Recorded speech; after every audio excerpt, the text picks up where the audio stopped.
The next requirement that I'll speak to is a logical and consistent method for the allocation of indirect costs or expenses to intermediate and final cost objectives.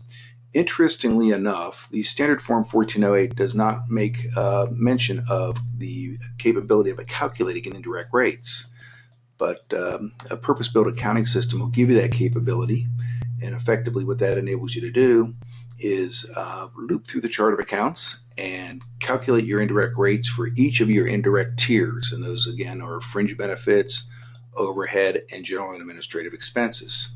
So the requirement is not to calculate your indirect rates, but to allocate your indirect rates. So I will demonstrate what that looks like.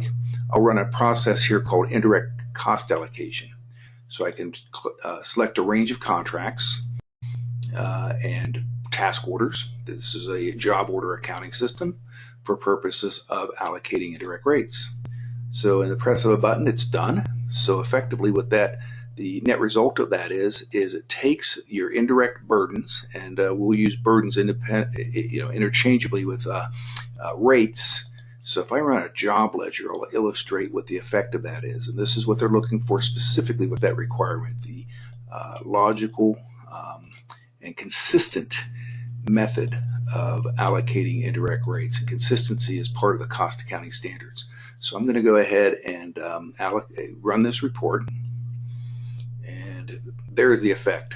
So you have the contract, type of contract. We're using actual rates, indirect rates, that is to say, for purposes of burdening this particular contract.